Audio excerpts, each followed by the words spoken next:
And good morning, everybody. Welcome into Pattison Ave Phanatics Show. I'm your host, James Scorza, filling in for Tom Kelly once again this week. And with me, as always, is the group of companions on hopefully a better days ahead of the Philly sports scene, Joey Marks. Welcome into your daily Pattison Ave Phanatics therapy session. We will take care of you this morning. Happy Saturday. Happy Saturday. And Damon Salim. Good morning, happy Saturday. Yeah, I'm still in morning. Yeah, I'm still trying to nurse what happened last week too, but we got a lot to get to on this Saturday morning. Sixers and Phillies. We'll get into Eagles and so on and so forth. Maybe some Flyers stuff too, because we haven't got a chance to talk some orange and black too. But Giuseppe, where do we begin on this Saturday of this therapy session? Yeah, we're gonna start with ripping the Band-Aid right off, and we're gonna go with the Philadelphia 76ers. Listen, I'm pretty sure it's the understatement of the year that this city is in not only mourning but has had some rage and anger to let out in the last week or so. Your Philadelphia 76ers once again lose in the second round in Game 7, if it was one, because I think only one team really showed up to the gym that day. And I don't normally say that, but it was true and evident in Game 7. But I want to talk about this series as a whole. Mm-hmm. And so I'm going to start and ask a really open-ended question that's probably been asked over 100 times this week. But I think from the panel on this show, I need to hear from the raw emotion that's there. Dame, I'm going to start with you. What went wrong in this series, and where did it go wrong for you? Excuse me. Went wrong in Game 6. Every team, Denver, Miami, the Lakers all had 3-2 leads, Game 6s, and all of them closed out except for the Philadelphia 76ers. Some of them closed out on people's, courts. We were home. We were up. I go back to the beginning of that game. I said to myself, they're tight. And one of my buddies, we do this thread, he said they're flat. I'm like, yeah. And then they came back. And I think they were down 15 in that game. And I said, if they get it down to 7 going to halftime, I like us. I figure, back as tough as Boston. Sure enough, they get it down by 7. Third quarter, we take the lead, and I'm feeling good going to the top of the fourth. And it just seemed like, man, it just never – they never took command of the situation. And for me, and these guys can play me backwards as far as come the ball. But one thing I will say about myself when I did play ball, never close to that level, so I'm not pretending that. But it meant something to me. It meant something in the pickup game because I knew I had to wait 3 games to get on the court. And I didn't want to get off the court. It meant something to go out and if I had a team to win. It meant something to me as a fan to see past teams and other teams say, yo, let's put this team away. People want to blame Joe. Okay, he didn't, he had 26 points. He didn't have a great game. He didn't touch the ball. That's no excuse. No excuse. To answer your question more specifically, Joe, and I know we'll get into it. Doc got fired. I don't really blame it all on Doc. I blame it on a little bit of everybody, but Harden comes to mind because as the veteran. So if you go back to Game 4, he hits the 3. Give us the lead, boom, boom, boom. He scores 42 points. In Game 5 in Boston, he distributes the ball. So where I do fault Doc is trying to find another way to get the ball out of his hands. The ball's not moving. All they had to do, and I'm going to sum it up here, is go to timeout and say, listen, this is the plays we're running from this point forward. We're up 2 points. Joe in the block, we throw in to Joe. Everything starts with Joe Harden. And if he can't get it, we're going to give it to Maxey. There's another guy I think we should keep, and I'm going to tell you why later, that they could have put the ball in his hands. So to answer your question, it was Game 6. Shouldn't have been no Game 7. We were up, home, and for whatever reason, man, They can't get over the hump with that, and that bothers me. Like, I don't understand how you can't win that game. And look at Boston now; they're down 2-0. You're home. You're up 3-2. No one thought you was going to win the series, let alone beat them in 6. And you're at home. Yep. There's a disconnect somewhere, Joe, James, and I don't know where it is. So, yeah, I'm James, with you on that. The same question goes to you. Where do you think it all went wrong? You know, the one thing I gotta take out of it, the one thing I took out of it, like I said, Game 6, I felt fine. I'm thinking, like, you know, if they play like they did in Game 5, I think they put out a chance to win this series, hands down. But I will tell you this, though. The one thing that really sticks to my craw is that when Jason Tatum got hot in the final, probably 5 minutes into the fourth quarter, rather, and James Harden and Joel Embiid were silent, I said to myself, that's going to be the series when Jason Tatum gets hot. And it was. He scored 51 points in Game 7. Couldn't stop him for God knows apparent reason. And the hardest thing about that, too, is still hard for me to fathom him about that. But the hardest thing about it, too, is that, like, I mean, I just still can't believe that, I mean, the James Harden thing still surprises me of how, like, it's like one game, like, he's like happy, joy, and the next minute we're like sad and humbled, trying to explain, like, how did this happen? I mean, it feels like the second round. I mean, this has been going on before the process even began. The process began in 2013. I mean, the year before that, we had a second round exit with Boston, and I'm thinking, okay, they're one step further and one step back, and the next thing you know, this has been going on for almost literally 11 years. The last time I checked, we haven't been. I mean, the process stuff. I hate to say it right now. The process is dead. I'm sorry. I hate to say it. As much as I want to say that we are like one piece away and one step away. I hate to say these words, but I'm probably going to hurl after I say it. But it's the Dallas Cowboys effect.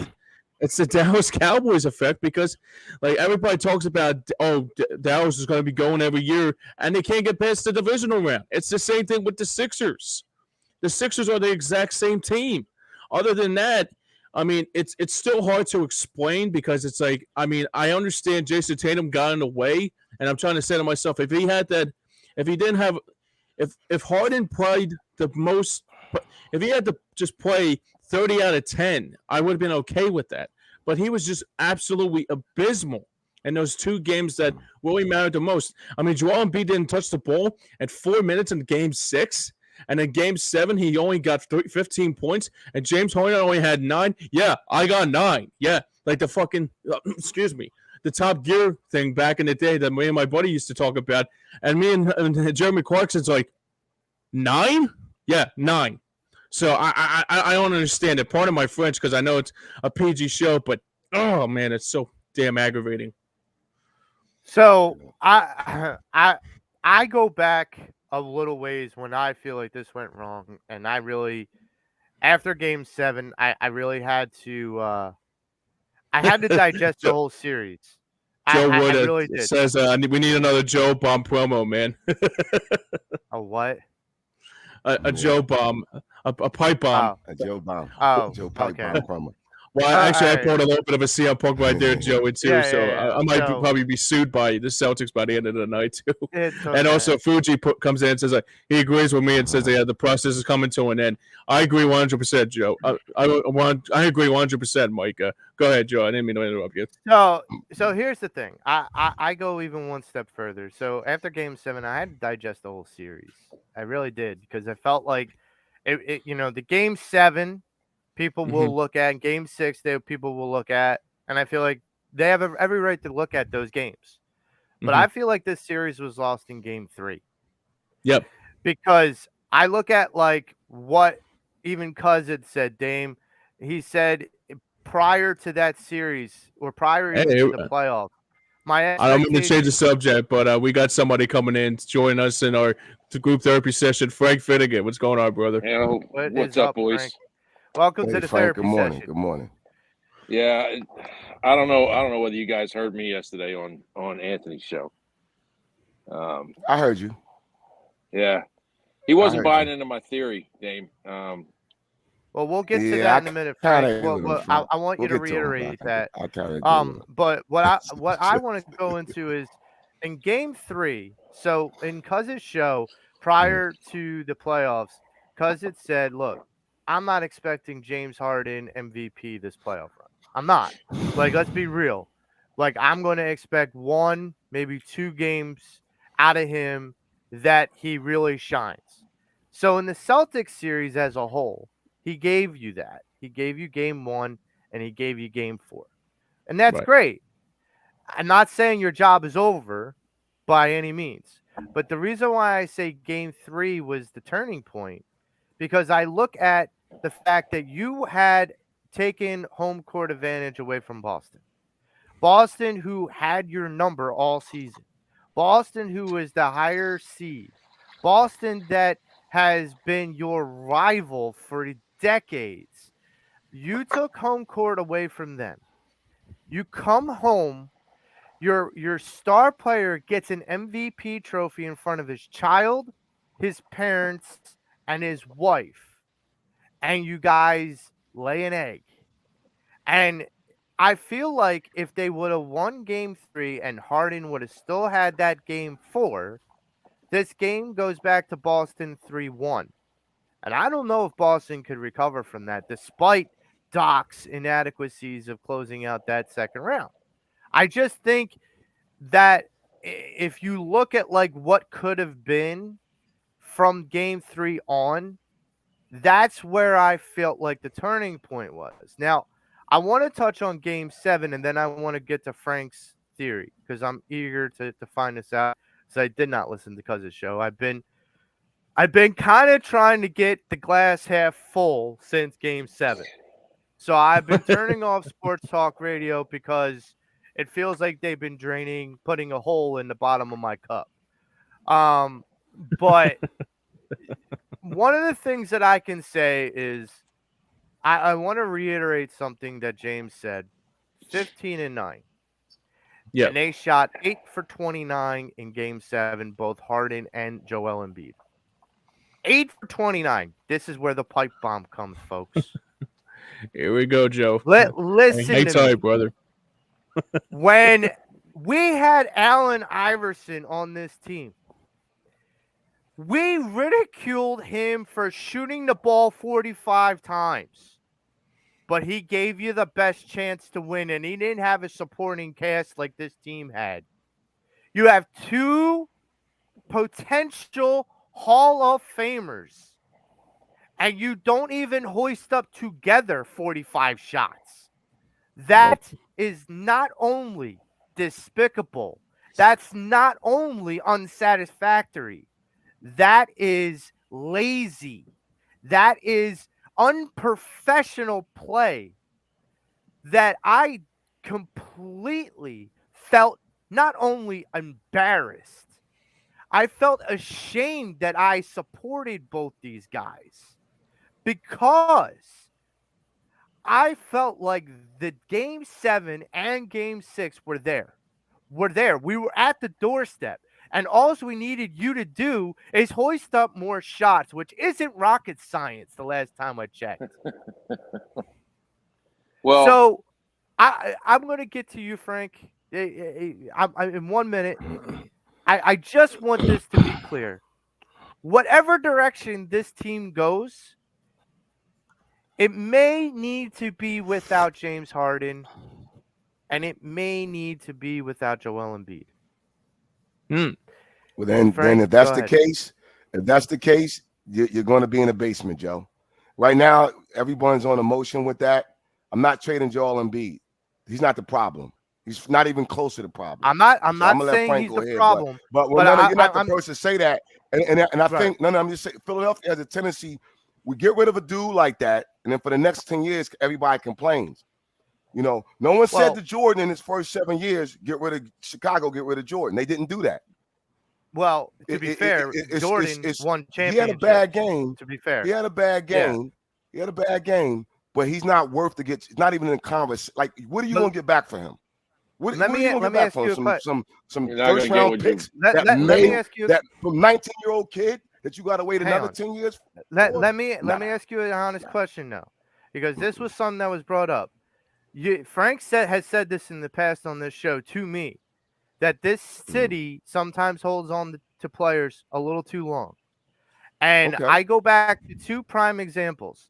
Allen Iverson, when we probably could have, when we knew we weren't going to get a championship with AI, in his prime, when he hit his ceiling, we could have traded him and gotten a king's ransom, but we didn't. We held on to him, and we traded him for very little. Andre Miller and a draft pick from the Denver Nuggets. Then you go back even further to Charles Barkley, and we never were going to win a championship with Sir Charles. Then we got really little to nothing from that trade. But here's the problem. Two things with that, Joe. And I'm going to go back. The day I graduated high school, when the Sixers made the dumbest move in franchise history by trading the first overall pick to Cleveland for Roy Hinton, who only beat us. And had they taken Brad Daugherty, Charles Barkley would have had a ring before Michael Jordan, because your front court, because the Sixers had played the Celtics in the Eastern Conference Finals in Barkley's rookie season, but they couldn't match up against Bird, McHale, and Parrish. Had they taken Daugherty, Malone, and Barkley could have matched up against them. So moving forward with Allen Iverson, the franchise took away his pieces, had nothing left to put around him. So yeah, he's dog. The difference with Joe, I will give the Sixers this credit. They at least are trying with him. They're bringing in names with dudes in their prime. So for me to sit up here and co-sign, get rid of him, that's an emotional comment. That's just emotional. Because at the end of the day, you're not going to win that trade. You could slice it, dice it, flip it, bake it. I'm going to disagree with you in one sense. PJ Tucker's not in his prime. Daniel House Jr. is not in his prime. Maybe DeAnthony Melton is, but Jalen Maxey hasn't reached his ceiling yet. You still have a young. No, I agree. I agree with that. So I'm gonna ask you this, Joe. You trade him. What are you going to get for him, Joe? What are you going to get for Joel Embiid? What are you getting for him? Listen, I'm not sitting here saying that I want to trade Joel. I'm not going back to the way that it was early in the season. That's what you're saying when you say we may not be able to win it with him. If you're not going to be able to win it with him, then you can't go, Joe. You can't take the position that we may not be able to win with Joe, and then say I don't want to trade him, because what position are you taking? Because my feeling is I don't feel like we can get. I agree with Dame. I don't feel like at this point we can get the value that we would want back. And so we would be in the basement. Like I accept that. So there was something that Ike Reese had said the other day, and it's, listen, you know you're not going to possibly win a title with Joel Embiid, but you know you're always going to be competitive with him on your team. So you have to take it for what it is. You have to say, look, would I rather watch inferior basketball and trade Joel Embiid and watch inferior basketball, or would I rather watch competitive basketball and maybe just know that I may not get to the title from year to year? But that comment is so subjective. You don't know that. You know how many times people say we wasn't going to win with Charlie Manuel? And you know how many times I heard that? Like, people crack me up. Yeah, we're not going to win with them. But you don't know that. Dame, we don't know that, man. Charlie Manuel won a title in his first 5 seasons with the Phillies. This has been almost a decade with Joel. But no, whoa, basketball is different. You don't win with young players. I can name 2 young players that won championships. Magic Johnson in his rookie year, because he was with a veteran Kareem Abdul-Jabbar and Jamal Wilkes, and a Kobe Bryant because he had a veteran coach and he had a Shaquille O'Neal. Those are the only 2 young players that come to mind that's won championship.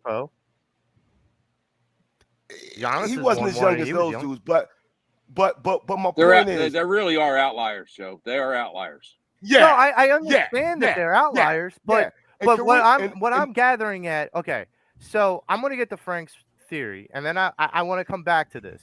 So Frank, what is your theory that you discussed with Cuz? Because I want to come back to this. And Dave, I'm going to touch on, going back to Barkley and Iverson. And I mean, we could spend 5 shows talking about screw-ups that the Sixers organization have done. And my theory with Cuz was, and we talk about Howie Roseman being a bad GM. Okay, go ahead. Right. This was really, as I said yesterday, was a dark epiphany for me. That after Game 6 and 7, especially Game 6, when they had the game right in their fist and they let it go, and just because they they just stopped playing. They just stopped playing with 6 minutes left. They just stopped playing, and they didn't adjust. And I went, this team doesn't know how to win. They've never been shown how to win. They've never had desire to win in this situation. They don't have a guy on the court, and actually they do, who they put in a corner in those last 6 minutes and didn't get him active, and that was Maxey. He was begging for the ball, and they weren't giving it to him. My theory is this, that the Sixers, as constituted now,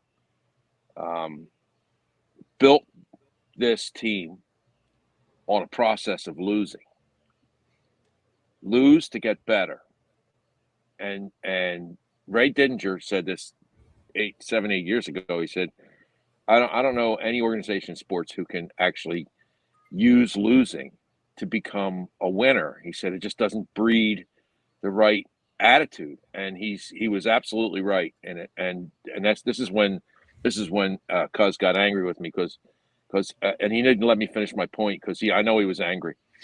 My point was this, that and he said they made mistakes along the way. They let Bridges go. They didn't keep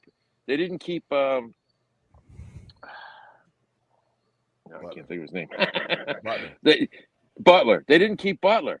And he didn't let me get the point in that. Well, the guy that traded Bridges away and the guy that let Butler go was part of the process of losing.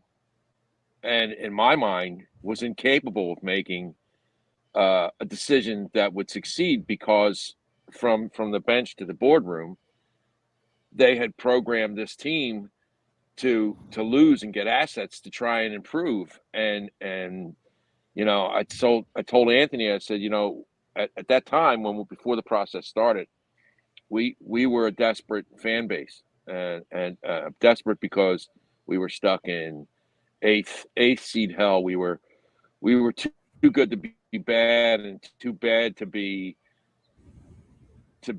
good. We were stuck in that middle ground where you get these role playing pieces and pick 20 and 21 and 22, but no stars to connect them to. And so we were going to stay there in that hell. So, and the ownership is looking down at a stadium that has 4,000 people sitting in there. And, and if I wanted to go to a Sixers game, I would reach in my couch cushion and pull out tickets because you could get them that easily. I remember an ad in the paper, you could buy a whole row of seats for $100, if you wanted to bring somebody to the game. And they had to change that because they invested this money. So they find Hinkie, and Hinkie sells us the devil's honey of, what? We're going to trash it. We're going to trash the organization. We're going to tank to get the better assets so we can get those players to make us relevant. And in Philadelphia, my whole life, we've never accepted somebody who just said, I'm going to tank. That isn't our makeup, but we bought it here. We sold our soul. We did. And we were promised relevancy, but we were never promised a title. And, the sports gods are very, they're not nice people, the sports gods. And they made us pay. And they made us pay with bad decisions. What would this team be like with Butler and Mikal Bridges on it? They'd be unbeatable. They really would be. But we made those decisions. And my only point with him was that we have to be responsible and accountable for that. And he said Joel Embiid, grew up in a palace and doesn't have a killer instinct. Well, that's, that's great. But you can't be around these basketball players and not feel the desire to win. I'm sorry, but I don't know what animal it needs to fix him, but I don't think you can find it in free agency. I don't think he can be fixed. He is what he is. Harden doesn't seem to have the heart of a killer, because if he did, he would have never let Game 6 and 7 happen. And this is not new to him. It's happened to him in the past. I think that the organization, the way it is now, it's not going to matter who they bring in, because they don't have the assets to fix what needs to be fixed on this team. That being said, Dame's right. You will not get value back for Joel Embiid. So, in my opinion, what you do with Joel Embiid is, his supermax kicks in this year. You can't trade him in the offseason anyway. You have to wait till the season starts to trade him. But you don't trade him this year, and you don't trade him next year. You see what happens with this year's free agency. You see what happens with this year's draft.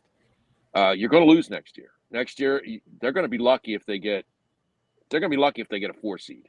They really are, if they get a 4 seed, because they're not going to have Harden, and they don't have a replacement point guard. But what you may see out of this is the emergence of Maxey as a big factor, because Tobias isn't going to be here, and it's going to be a 2-man show until they find a way to fix it. It's only going to be Maxey and I'll let you finish, Frank, but I have a theory about the point guard. Before we go on, though, James, who is one of our key sponsors that could help us if we wanted to go and get a ticket? Maybe not in a couch cushion like Frank would, but who's a good sponsor that we could go get a ticket for? It's called Sherry'sTickets.com. You can go right now and save 10% by using the promo code EOP10 with sports, concert, and theater, and maybe sometimes if you want to go to the Phillies or Eagles when their season starts again, or maybe probably something to keep your mind off the Sixers especially. But it includes great prices, no hidden fees. Visit our website at www.sherry'stickets.com. Family owned and operated, and use the promo code EOP10 and tell them that the boys over at EOP and Pattison Ave sent you. And it's concert season, folks. So go over to Sherry's Tickets and get yourself some concert tickets for the summer and use that promo code. And if you strike out there for some reason, go over to Frank's house and check his couch cushions. Yes, that's right. But right now you can probably find some Phillies tickets there. You definitely can find some Flyers tickets. Actually, sure. I shredded up the next 3 seasons of Flyers tickets to restuff my cushions. Well, that's called repurposing and being green, Frank. That's right. Your service. That's right. I wasn't being wasteful. I was being green. That's being green. So I just to conclude my point. Go ahead. I'm going to be in my 70s before I see the Sixers in a position to win again. I truly believe. I truly believe that they don't have the makeup. So you're 69 now? No, I'm 61. Nah. Oh wow. No. I believe that, Dame. I believe that in their current makeup, they don't have the assets, especially in the draft, because they've traded everything away. They don't have the position. We went from being in 8th seed, 7th seed hell to being in 3, 4, and 2 seed hell. They were 1 seed before. They were 1 seed before. Well. And what did they do with it? So what you're saying, and I again, is a lot of it is on emotion, because I had to take a seat back. And like Joe, I wasn't really. You sounded dark, man. When I heard your phone call earlier in the week, I was like, "Damn, he's hurt." Yeah, and I took a break, and I've been dipping in. But here's what I look at. They took that team to game 7, which people didn't expect, but they did, and they lost. We can't even deny that. I think how they lost in the last game leaves a bad taste in people's mouth. But when I look at the team overall, this is what they need to bring. Whoever comes in as a coach, so the culture of Miami is no nonsense. You have to have that in the Sixers organization. You have to have that from the top to the bottom. Now, regardless of what you were saying yesterday, because about the loser thing, I don't think that has anything to do with today. And the reason why I say that is because you put people in certain positions that I respect. Elton Brand, a Daryl Morey that wants to win. So from what happened with Hinkie, I don't think it has anything to do with what's going on today. Now, it's a byproduct of it. It's a byproduct of it.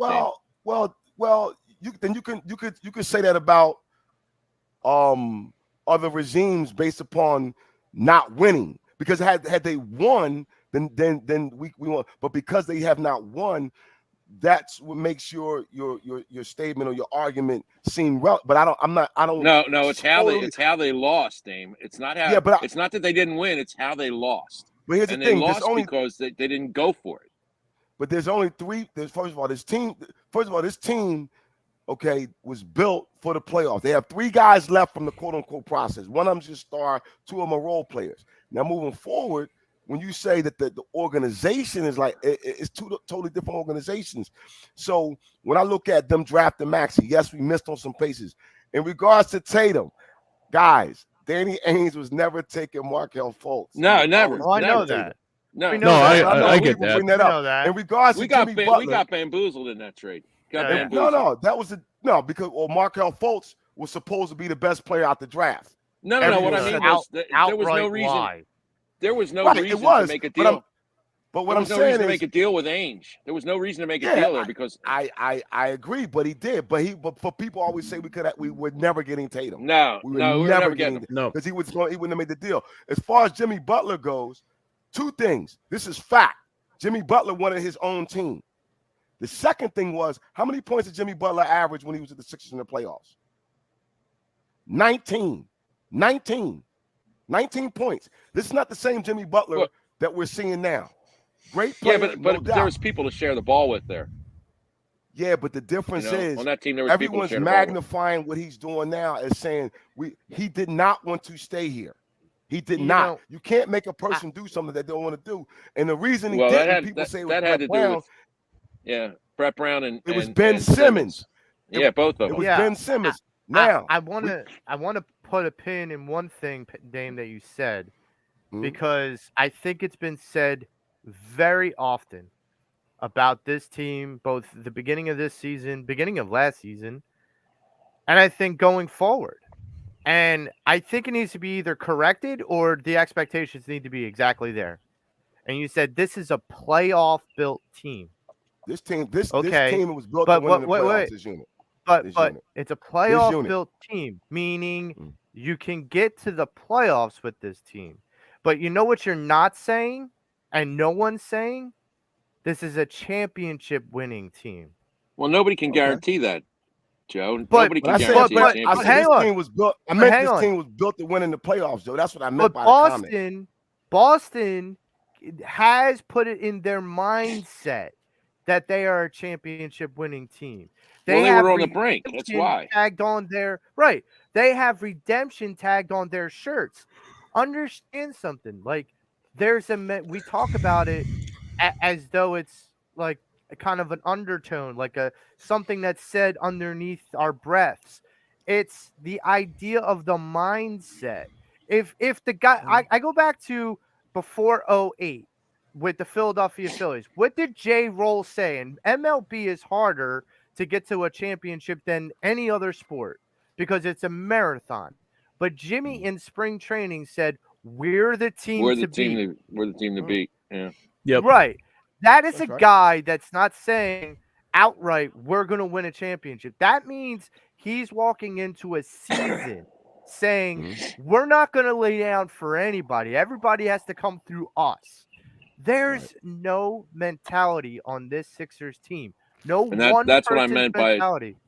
That's what I mean by an attitude of losing. Yeah, but I don't. But Frank, that's not an attitude of losing. Maybe that's just an attitude of not being surrounded with winning.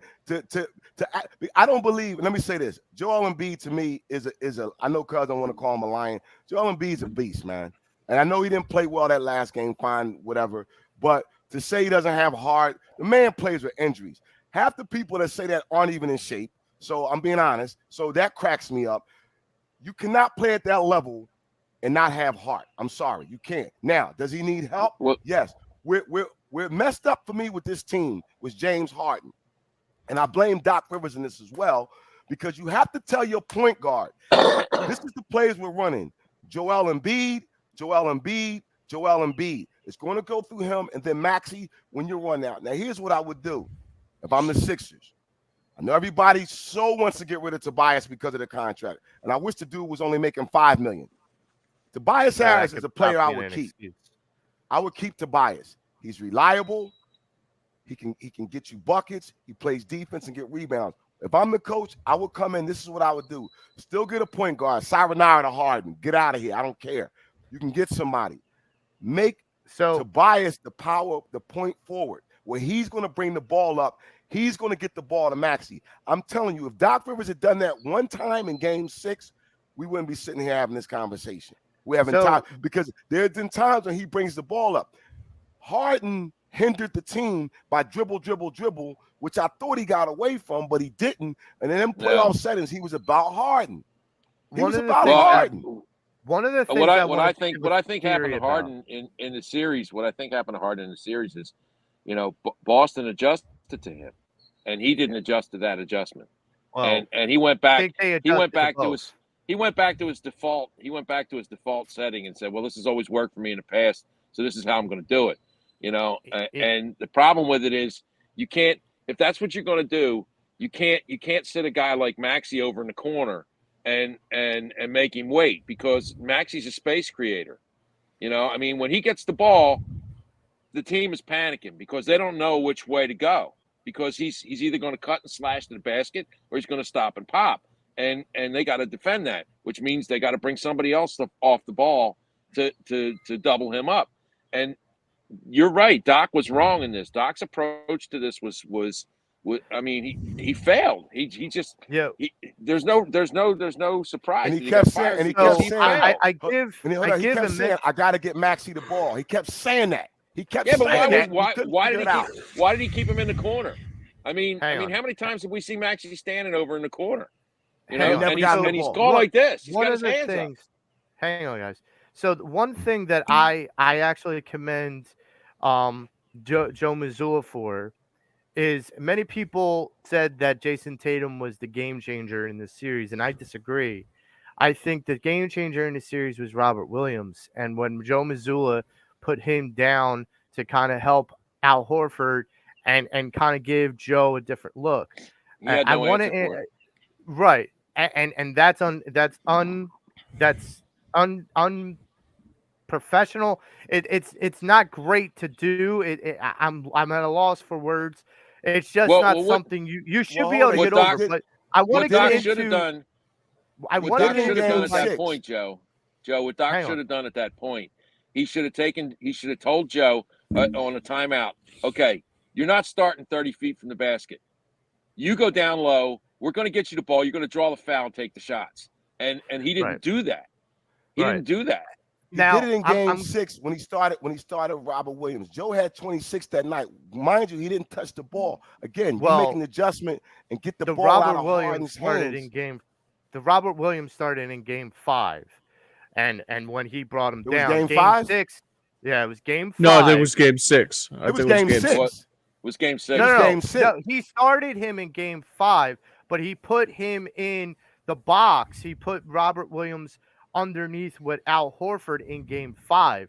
That's why Joe was getting different looks in Game 5. But what I'm getting at with the point guard, I want to touch on this because you guys are all touching on, and James, I want to get your quick feelings on Harden, but the consensus that I'm getting is everyone feels like Harden's got to go, and I agree. There's a theory, and like I said, I've been turning sports talk off so that I could keep my glass half full and not have them poke a hole in the bottom. There's a little bit of hope, and I try to figure out how they could make this work. They did something similar with the Jimmy Butler deal. They did something similar in other deals. I think that there's going to be a sign and trade with James Harden to another team. And there's a player that I feel like has been taking an invested interest in the Philadelphia 76ers. And that player is Donovan Mitchell. He's been sitting in the stands watching this team for every game. He has expressed explicit interest in playing for the Sixers. He never wanted to go to Cleveland. This is where I'm going. I would sign and trade Harden to the Cavs and get Mitchell and whatever else you can get back. Because, look, Harden is, let's just face it, he's, expired goods.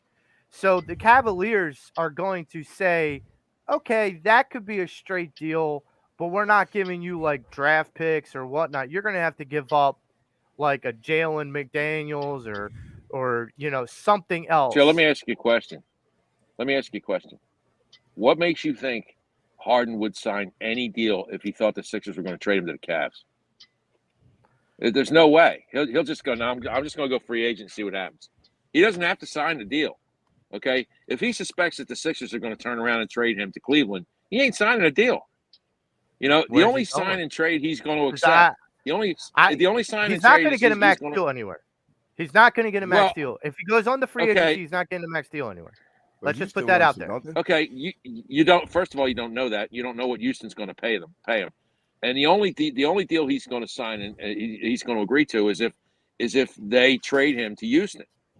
That's the only way. Back to Houston, that is. It could happen. It could happen. No, I understand that, but understand something. Do you realize? Does everybody realize that Houston's not like this juggernaut? Like if he goes to Houston, it's a bonehead move. It's where he wants to be. I get. It doesn't matter. I mean, and he's not. You're not gonna convince him to. He's not gonna sign a deal and get traded someplace else. And I'll be honest with you, Joe. Donovan Mitchell doesn't move me. Yeah, no. I don't need. I already got a Maxey trying to play defense, and Mitchell doesn't play. That doesn't. But it does move me, Dame. It does move me in the same way that you mentioned Maxey, because Donovan Mitchell is 26, and like I said earlier, Joel Embiid, he's going to hit that point where he's going to start to get onto the end of his career. You have to start the attention for this. You got franchise, 4 years before that happens.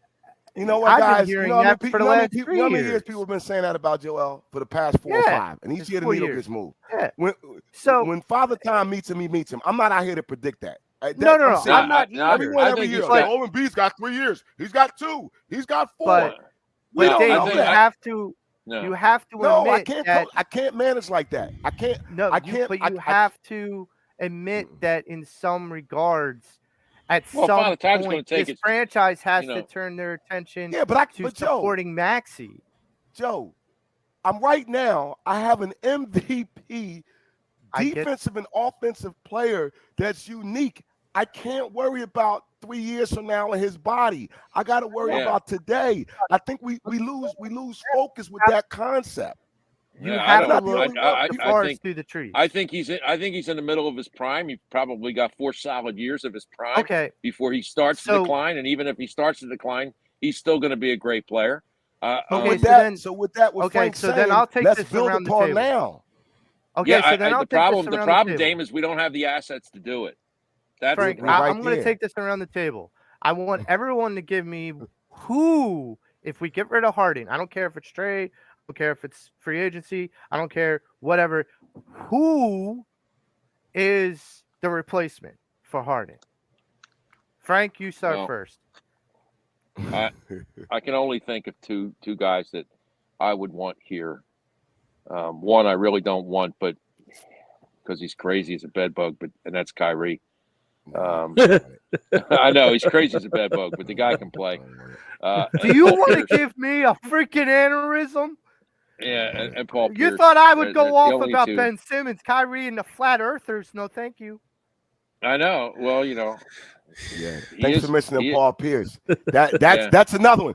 Not taking Paul Pierce is like the Sixers trading the Brad Daugherty thing. That's exactly right. That's what we're talking about.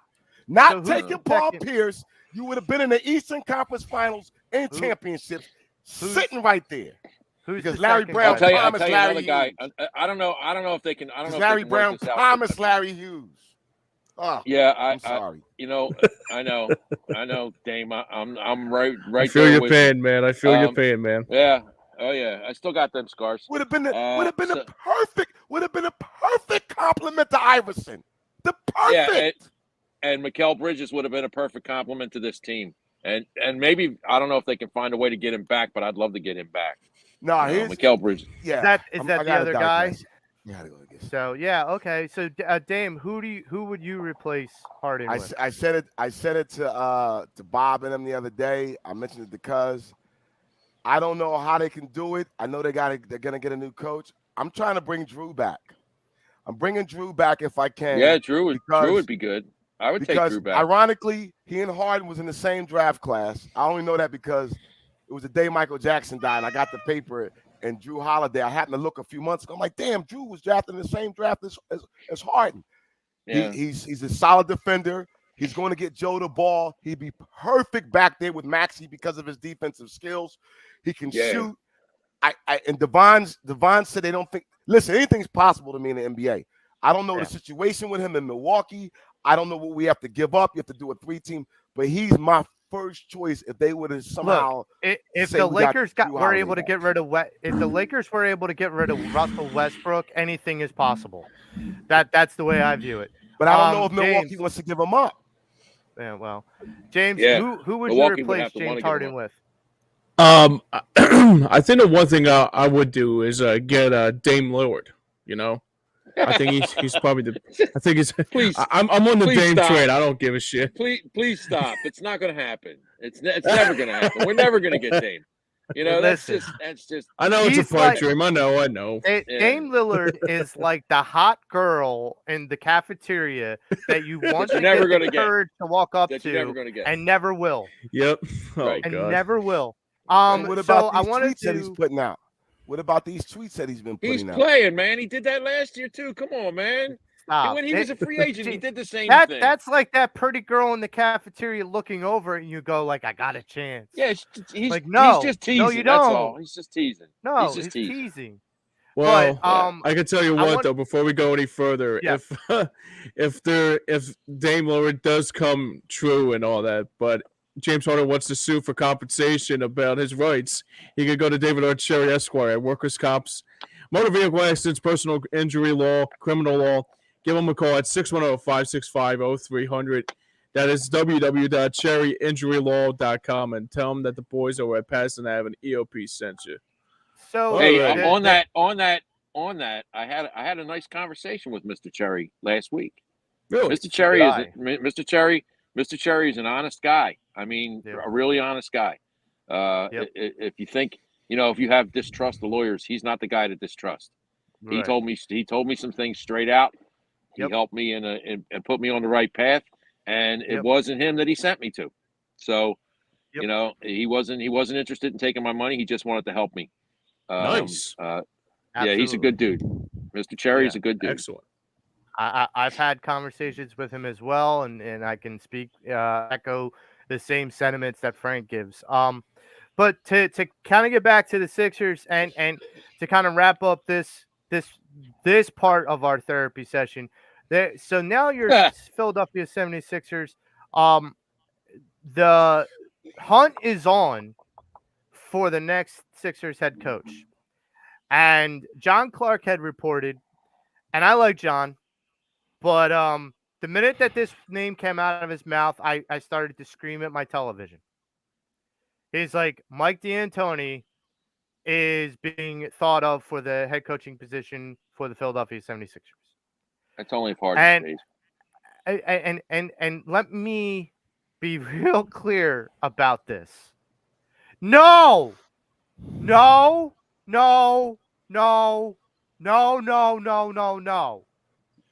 D'Antoni, because he's not a championship winning coach. He doesn't even know how to play with a center. He traded away Clint Capella from the Rockets. He never had a true center in Phoenix. What the hell makes you think he's going to be able to do anything with Joel Embiid any better than Doc did? No. Now, there's another coach that I like that is being interviewed for the head coaching position, and that's Nick Nurse.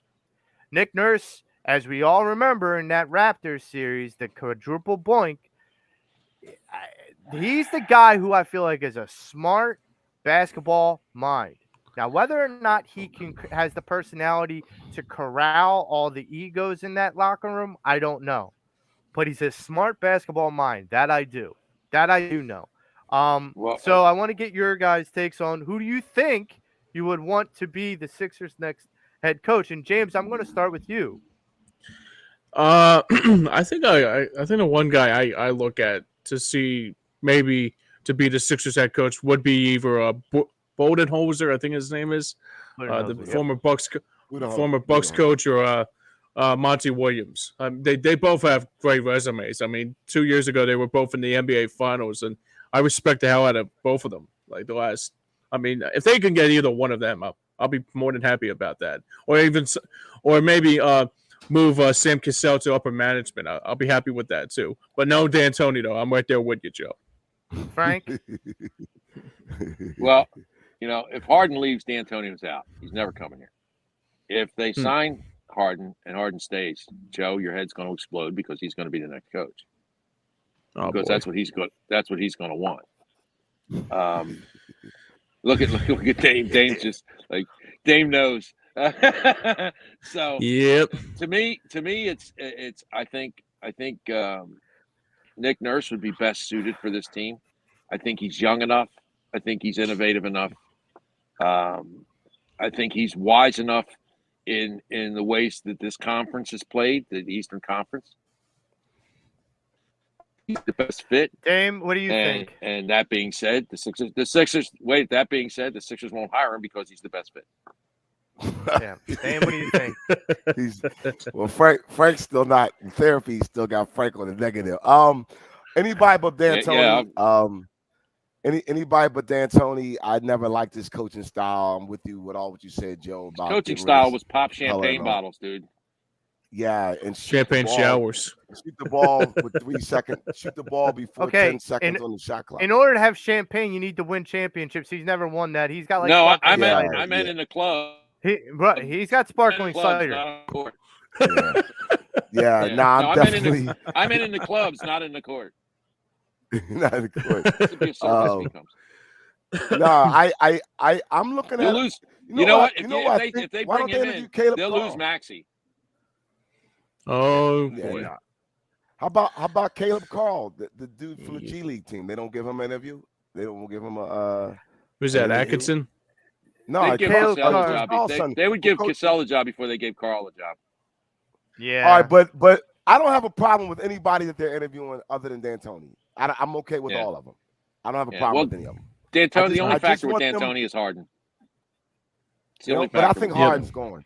No, according to Keith Pompey, Harden's going to. So good riddance. The thing, and they might do it, and if they did a sign and trade, Frank, with Houston, they have some players over there that we could probably snatch from. But the thing is, we get more Houston players here. Some of them young guys are pretty good, actually. Yeah. But the thing is, whoever comes in as a coach, I want them to establish a culture for this team, man. Like, you know the identity of the Eagles. You don't know the identity of the culture of the Sixers. You gotta let them know. Because when I didn't like to hear that Harden got mad when Doc Rivers spoke to him about going to Vegas. Like these guys, like, do you want to win? I mean, Maxey wants to win. I believe Joe wants to win. That was my point, Dave. The culture of winning is not here. Yeah. I think Maxey wants to win. I think Joe wants to win. I think Tobias wants to win. I don't think that's the problem. The fish thinks from the head down, dude. And but I think Elton wants to win. I'm not. If I felt that, Frank, and I'm not saying you're wrong how you feel. If I felt that, I would have. I don't feel that. I think they're just trying. It's hard, man. Look at this. This is crazy. You have 2 play-in teams in the Western and Eastern Conference Finals. Yep. And that's what makes it more crazy. And Boston's going to lose to Miami. Denver's going to beat the Lakers. And I'll be honest with you. Are you really excited about Denver, Miami, in the NBA championship? No. That's not really. I'd like to see Jimmy win. No. And keep in mind, Boston and LA are the bigger markets. So you want to, if you're the NBA, you want Boston, Lakers, finals. But they might not get that, and they might get 2 secondary markets like Denver and Miami, and they have to figure out how to upsell that. if the Sixers had done their due diligence, you would have had Joe versus Jokic. They would have loved that. Well, that.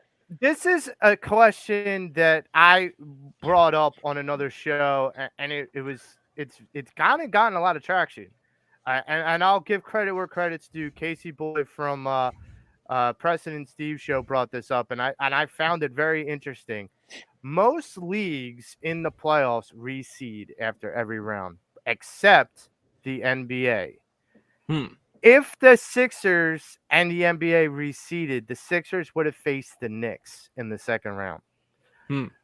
Do you guys feel like the NBA should look into the possibilities of reseeding going forward in the playoffs for every round? Frank? Didn't they try it one time, Frank? Well, they tried it one time, right? Didn't they try it one time? I don't remember. No, maybe they didn't. No. One league. Oh, hockky. The NHL tried. NHL does that. Yep. The NHL did, but they went back. Yeah, that's what it was. I'll tell you why they won't do it, Joe. It's because if they reseed, they won't get the right matchup in television wise. I mean, they don't reseed because of networks. You know, not reseeding puts them in a position to kind of go, okay, we know who's going to be in the finals. It keeps the best markets in the game, and that's all they really care about. They only really care about selling beer and cars. They don't care about. But they don't care about this. What series would you rather have watched? I know. I wouldn't know what series. I would rather want to watch. No, I mean, I'm saying like what series? What I would rather want to watch. Would you have rather have seen Boston Sixers in the Eastern Conference Finals or in the semifinals? I mean, because in the East, those are the two best teams. And in your theory, like if the NBA wants to have the best matchups to sell beer and all of that, okay, well then you want to have those two best teams be at the biggest like peninsula.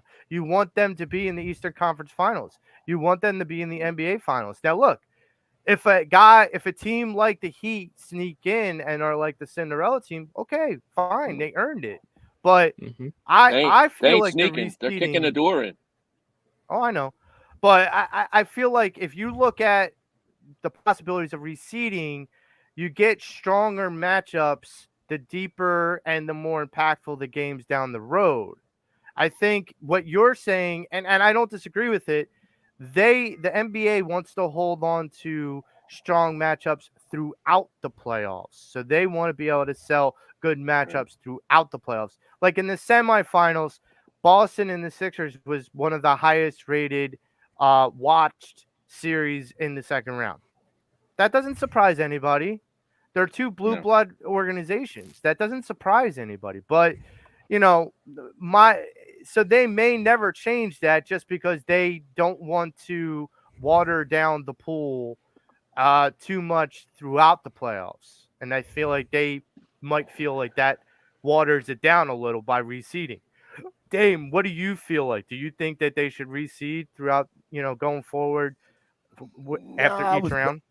Yeah, I was a little back and forth with it because of being a Sixer fan, but I'm okay with the way it is. And the reason I think that they won't do it, Frank makes a good point about the TV matchups, because it's all about sports. It's all about money. It's all about ratings. Yeah, but the other thing is because they have the play-in games, Joe, in their mind, that's their reseeding. That's their way of saying which actually when they first started to play in, I was like, this year I kind of got into it. And last year I was good, but the play-in is all right, man. I mean, hey, it's working for Miami and it's working for the Lakers. So, yeah, good point. I don't care. That doesn't affect me that they don't reseed. That doesn't. And the only reason why people feel that way, and I get it, is because the Sixers. We really wanted to see the Sixers out the second round. Okay, let's be frank with it. Yeah. The Knicks would have been a better shot, but at the end of the day, we would have been like, no, it doesn't matter. Like, you know what I mean? So it's like, I'm not losing sleep over the reseeding, and I just think, like Frank said, it gets more complicated because now you're talking, and so you got the factor in too with the NBA. You got TNT, ESPN, and ABC. So now reshuffling all the games to get to what network and what time and that. ESPN. Joe, think about this, Joe. ESPN is ABC. They're both owned. I know, by but I'm saying they show some games on ABC. as well as ESPN. They show them on both networks. Joe, think about this. Had the playoffs gone as the seedings were aligned, 1 through whatever, and the Sixers prevailed, the Eastern Conference Final would have had the Sixers beating the Celtics in a series, and then would have had to play Milwaukee, which would have blown the ratings out. Okay. And in my opinion, had the Sixers survived both of those series, it wouldn't matter who came out in the West. The Sixers would have been ready for war. And by the way, NBA TV too. NBA TV. coming to a wallet near you. Which they can't give away. They really can't give away. Well, but we're gonna the time offer, right? Yeah, they're gonna force. But we're gonna switch gears. We're gonna switch gears, and we're gonna talk about your baseball team in town, Philadelphia Phillies. Oh, brother. Bring us some more hell. Bring us poor Frank. He's out in nature. What the fuck? I'm sorry. Excuse me. I walked into the woods. I'm not coming back. Yeah, dude. I don't blame you, man. Dude, can I tell you? I know we're about to go, man. But during that Sixers game in the third quarter, I was spiraling out, and I'm like, I can't do sports. I want to get in the water polo. I want to crawl underneath a rock and not come out for a whole year, man. This stuff hurts. I was tempted to put soccer on. Wow. Well, there was a four overtime game a couple of nights ago with the Hurricanes and the Panthers. I was up until 3 in the morning watching. They went 5. They went 5 overtimes, James. They went 5. Actually, no. It almost went to 5 overtimes. It went to 5. Yeah. It was like close, but towards like 10 seconds left. They won it with 10 seconds left. 12 seconds left. You know what, Frank? Like, I got so tempted. I got so distraught from the game. I almost put on golf. I almost put on golf. Well, I mean, dude, it is a major. You know what I did watch? Motorcycle racing. I'm not lying. Wow. I was watching motorcycle racing. Motorcycle racing. Yes, I was. Is there any girls volleyball on this weekend? Is John Forster racing too? Girls volleyball. Beach volleyball. No, but the women's NCAA women's softball starts soon, and I'm a big fan of that. I'm in. Me too. I was just talking about women's softball. Me in. Yeah. So now the Phillies. Speaking of baseball, the Phillies. Oh boy. I don't know what their starting pitching is doing, but it's not pitching. They can't fix this. They can't fix what's happening to their starting pitching. It comes down to the pitchers. You know, I wrote an article about the Giants-Phillies series on EOP, and the one thing I said oh God, that killed me. I couldn't stand losing that jerk. And the one thing I said in the article was, you know, the fact that they had 2 starting pitchers that didn't last past the first inning in that series. Oh, man. And that's sad. That's a sad state of affairs when you're talking about this roster and what the expectations are. You know, I keep feeling like I've beaten a dead horse because I would rather not feel like this is even a conversation piece now. But it feels like it still is, and it shouldn't be. But this team goes 21-29 like we did last year. What are we feeling? Like what if that's the expectation? If that's where we're heading? I didn't see this. I didn't see this coming the way they started spring training. I thought, wow, this team looks good. And then catastrophe happened, and this team has not been the same since that man blew his knee out. They have not recovered from this. Yep. And my son told me last night, he says, Dad, he's the heart and soul of that team. As much as Harper is the on-field leader, he was the heart and soul of the team. He was the voice in the locker room, and they lost it. Keeps him steady in that lineup. Yep. And they have not replaced it. Nobody you got to imagine. You got to imagine a year ago. I remember having plenty of conversations with plenty of people on this network. Yeah. Saying, when are we getting rid of Rhys Hoskins? Yeah. Well, and now he just showed us he's showing his value. He's showing his value. Yeah. And the one thing I kind of take away from with the lack of good quality starting pitching is what it's really going to do. That there's going to be a long-lasting effect to this. There's going to be a longer effect to this when it comes down to what we have left in the bullpen at the end of the season, because this is putting a big strain on that bullpen. Yeah, I mean, they built a really good bullpen, and the problem the problem stems from the fact that the Phillies cannot hit with runners in scoring position and give the guys a cushion. Right. And I don't know where their mindset is on this when their approach at the plate doesn't enable this. But I'm telling you right now that this goes back to Reese getting hurt, and this team they were hit with body blows and they never recovered. They're floundering. And it doesn't seem to be fixable. I want to throw this out. So the Phillies are on a losing streak. I think it's up to 5 games now, and the team that they're playing now, facing the Cubs, have had their number, especially last season when they lost 6 in a row. They now lost 7 in a row. The Cubs in the freaking Cubs. To the last 7 games, I want to show this stat to you because this is going to blow everyone's mind on this dossier. I'm aware. The Cubs have outscored the Phillies in the last 7 games 43-11. What? They have outscored that sounds like the Sixers' third quarter. Yeah. The Cubs have outscored the Phillies in the last 7 matchups 43-11. How the hell is that possible? Them. And understand how do they go 3 for 29 with runners in scoring position in San Francisco? The first 2 games in San Francisco in my article, the first 2 games in San Francisco and the last game in Colorado. The last game in Colorado, the first 2 games in San Francisco, they were 1-34 with runners in scoring position, which hasn't been done since 1974. Jesus, it's just brutal.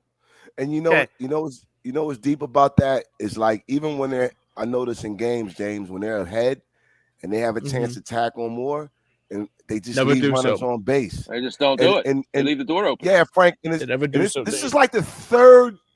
I'm going to say maybe longer, but I'm going to like the 3rd year in a row that they've played like this, even with, different managers or whatever the case may be.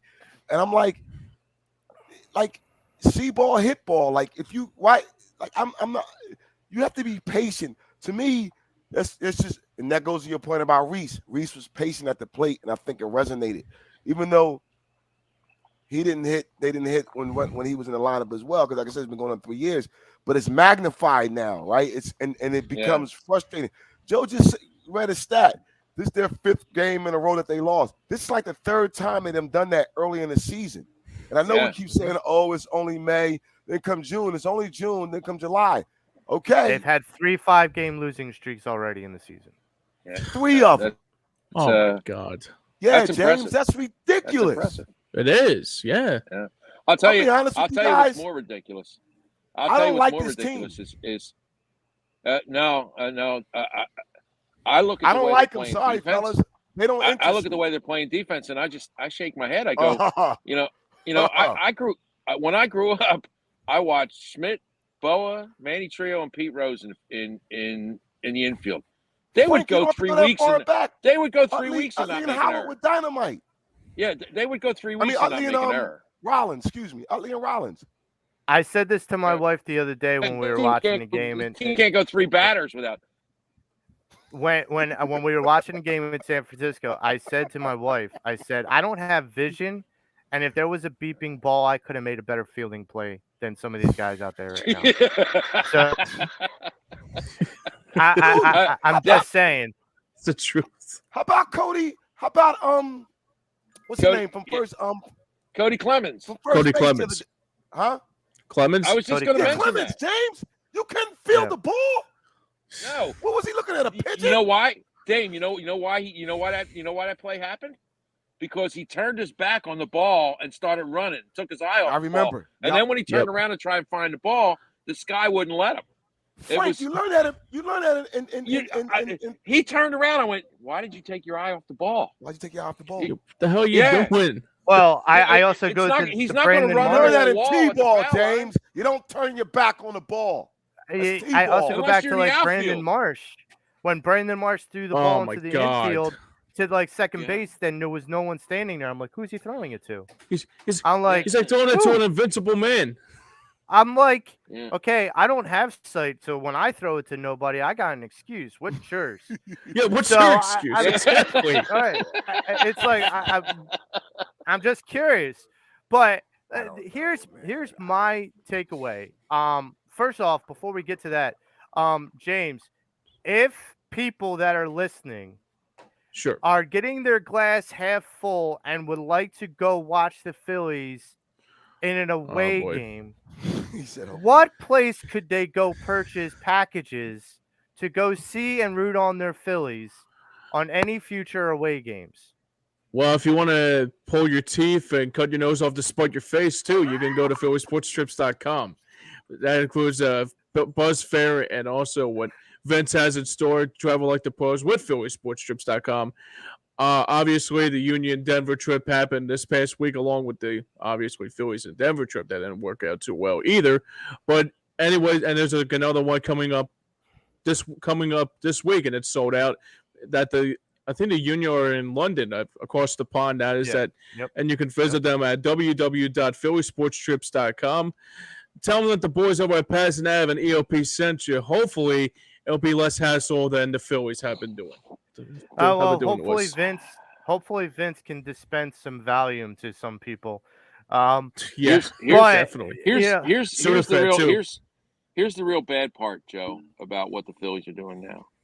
They should be getting fat on a team like Chicago, and they got Phoenix, Arizona coming in this week as well. And they should come out of these 6 games 5-1.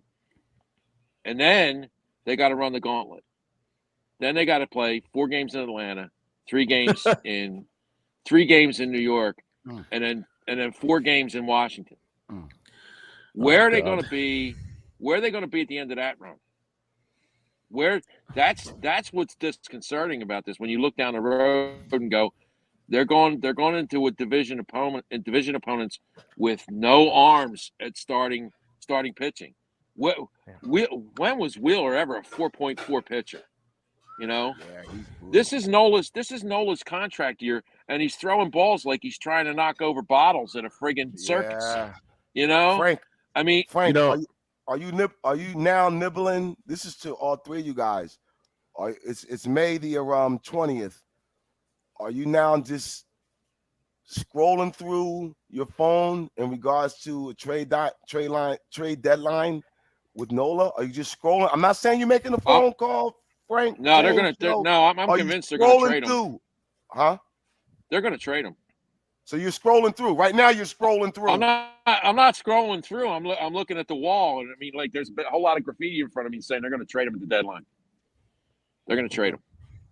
Yeah, especially if the team doesn't look. If the team turns around, they're not going to trade him. Okay, they won't. If they come out of June and they're 7 games over 500, 6-7 games over 500, they're not going to trade him. Yep. But if they end up June under 500, Nola's gone. Nola's gone, and they're going to look for they're going to look to fill space with him.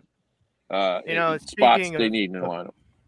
Speaking of Nola, and we'll go back to the trade perspectives in a minute. Nola's on the mound today facing Taillon for the Cubs. Taillon.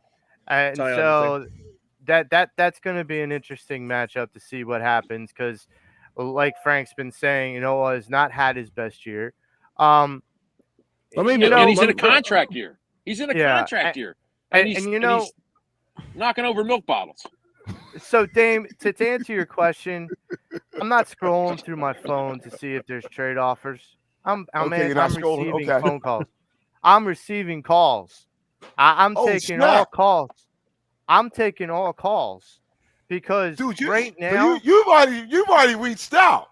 You've already reached out, yo. Oh yeah. Wow. I've already you didn't even tell anybody. You didn't tell us. You already started reaching out. Oh yeah. I've reached out to the Rays. I've reached out to the Seattle Mariners. I've reached out to a lot of people that have some young talent that we can trade to get back to where we need to be, both with Painter, Abel, and adding another young piece along with I'm already speaking about young pieces. What the hell happened to Bradley Falter?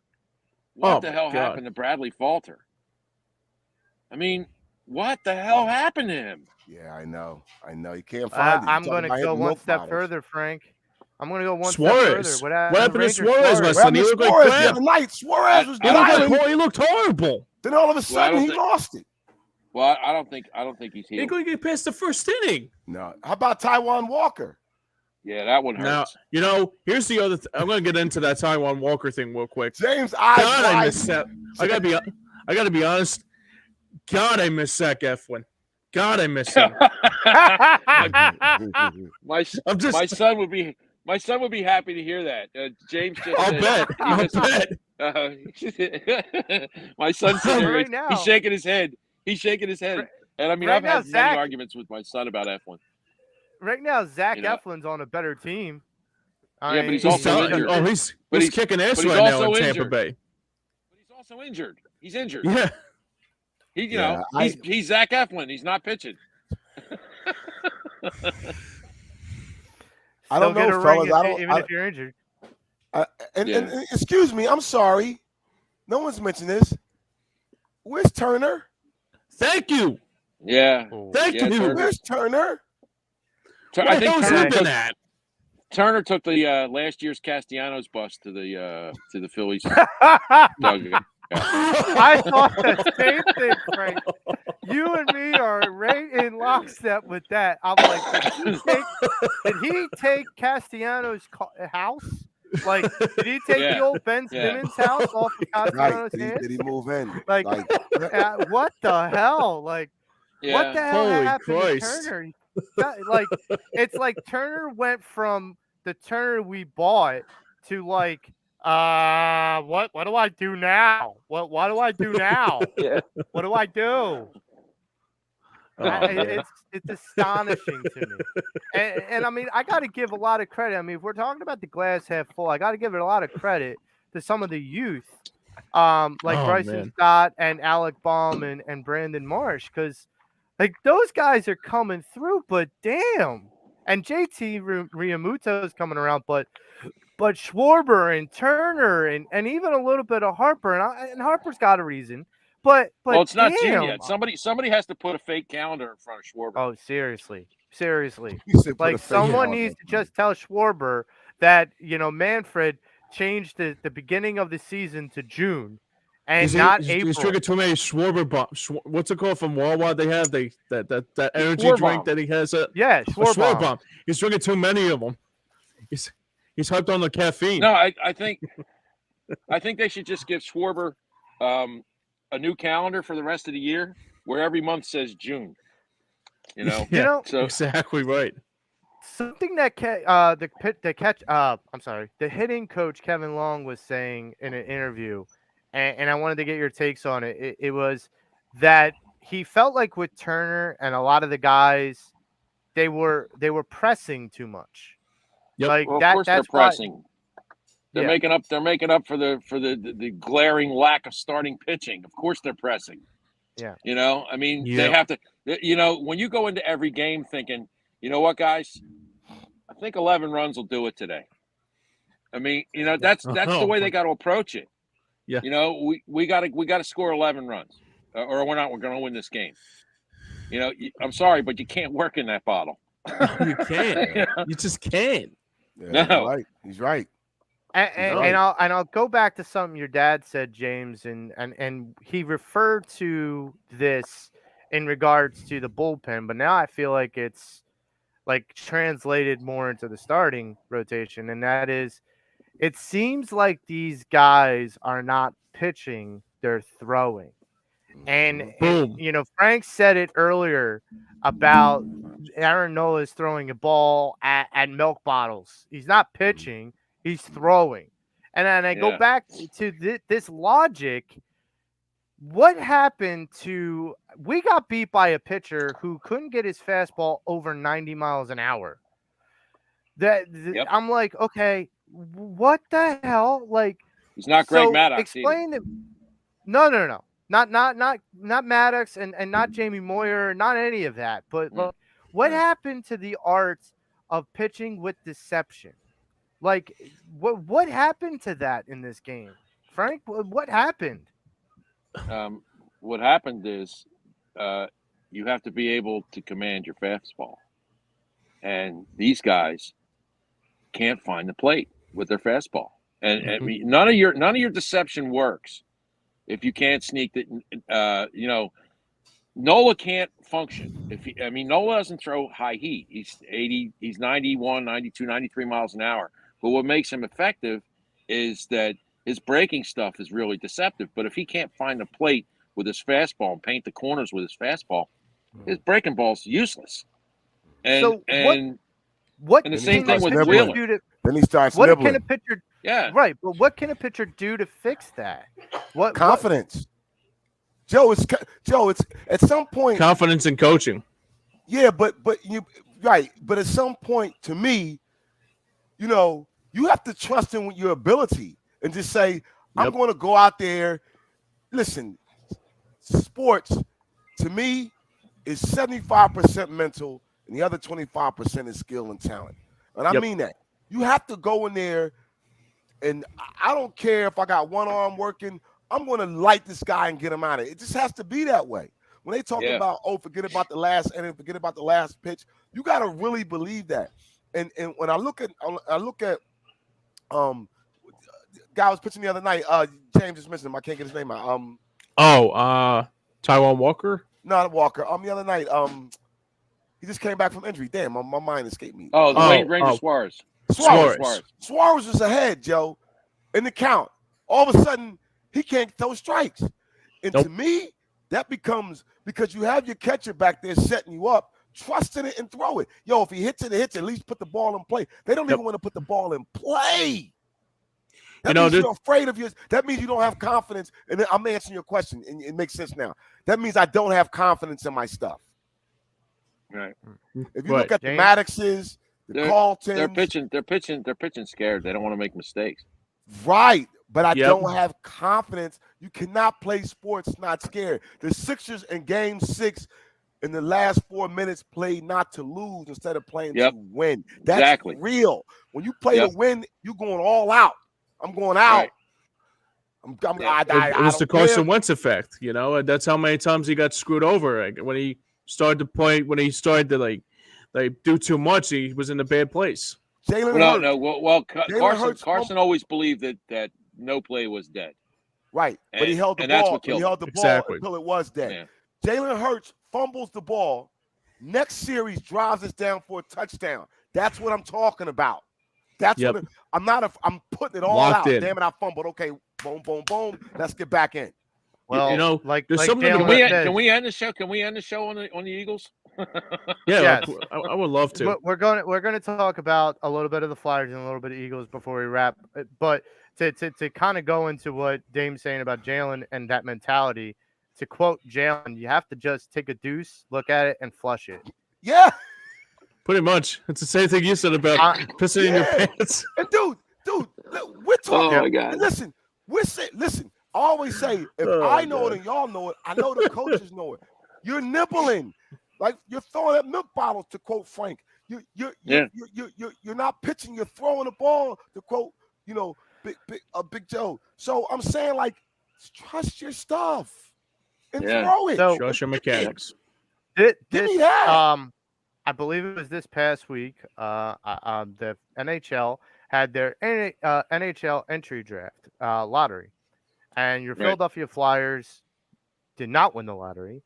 They won 7th overall pick, and the rumors are going around that they might be trading up. The other big news that happened this week is that there's a new president of player operations, and that is Jones. I'm Keith, yes, Keith Jones. That's right. Keith Jones. Yep. So my question to you guys, and I'll start with James. The 7th overall pick, you're not going to get an elite guy. Role player. You're going to get a role player. Do you see a trade happening? And what do you think of the Keith Jones addition? Well, I'll start with the entry draft. I was doing this kind of thing. I was saying to myself, I mean, I didn't think necessarily they were going to get the top pick because I think the last couple games that they played basically screwed them over when they won a couple games just for out of curiosity. But I got to be honest with you. It's just like the teams that were right next to them, obviously the Blackhawks were bad, but I mean, Anaheim got so much probably back from that Klingberg trade, and I'm like, wait a minute. They got Trevor Zegras. They don't need to have that 2nd overall pick. Maybe the Flyers can move up to there, but then it'll be like another James Van Riemsdyk or Nolan Patrick thing all over again. That's what I kind of worry about. But I mean, Chicago screwed us over again, and the Keith Jones thing, it's Patrick Kane all over again. 2010 is 2010 in my head again. So it'll be Patrick Kane. So Patrick Kane or Patrick Kane was the last Chicago Blackhawk 1st overall pick. It was the last time they drafted 1st overall was Patrick Kane. So he and look what happened to them. Yep. Yeah. Well, and the other thing too, Flyers are only going to move up if they're willing to trade their goalie because they don't have anything else. You know, here's one thing that really astounds me about it. I saw look at you shaking your head. Look at Dave shaking his head. Yeah, look, I'll be honest with you, Dame. I know as much as you hate me to say this, but if you can get like a Connor Hellebuck from Winnipeg and get Carter Hart traded for Carter Hart, I'll be good with that. I like Hellebuck. I think he does a really good job with Winnipeg. I mean, obviously, he's kind of like skeptical about being in the 1st and 2nd round, but hey, look, I mean, he's better than who you got. I mean, if you can make him as a backup, I don't know. What do you do? I don't trade him for anybody but Bedard. True. That's the bottom line. If you're going to trade that goalie away, you better get Bedard back in return. Joe doesn't like it. Joe doesn't like it. No, I hate. Here's the thing. When I heard 7, I was hoping for 4 or 5, because then I felt like if you're at 4 or 5, it's a little easier to go to 3 or 2. But at 7, it's hard. Yeah, it's just hard without giving up a big piece. And I agree with Frank. 7's closer to 10. That's why. Right. But like Frank said, like 7 is in that range of a role player. You're not. You're in hell. You're in hell. You're in that mediocrity hell. And, it's called hell on wheels. Yep. Yeah. So hell on skates. Hell on ice. With regards. Hell on ice. There you go, dude.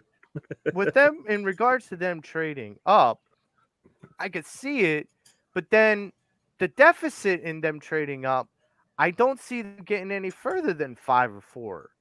And I'm like, still puts us where we are. Like, no. I don't want to move up just to still be in a little better hell than we are now. It's not the only thing inferno. The only thing that's going to get him up there is Hart. It's the only thing that's going to get him up to the top is Hart. And here's the thing. And then you're back in goalie hell for the next 5 years. And here's the thing, Frank. I've heard rumors that and just like James had said, Anaheim might be trading out of that 2nd hole because they had their hearts really set out on getting the 1st overall pick. Second doesn't do it for me. No, 2nd doesn't do it for me either. I mean, it gives me another ripple effect if we're going to get another Van Riemsdyk or a Nolan Patrick all over again. Chicago's not trading out of that 1st overall. They're just not. No, and in fact, the guy's a transformative player. It's not going to happen. And here's the other thing too. Like Chicago are not re-upping Jonathan Taze, so this is going to be a walk in the park to them to get Connor Bedard. It's going to be like basically the first pick is going to be obviously Connor Bedard, and he's going to replace Taze and Patrick Kane instantly. I heard rumors that if they got Connor Bedard, that they could easily bring, like Kane would contemplate coming back. So could happen. They would Why have wouldn't he? Bedard Why and wouldn't he? Kane. Why wouldn't he? No, I agree. But like that was the thing, because Kane had said that he would want to play with him. And so like that's kind of a motivator where I'm like, F Chicago. Like, I'm just done. Like, you guys have that much latitude. I just want to crawl under a hockey rock and die. Quite a song for them. Yeah. So we're gonna move into.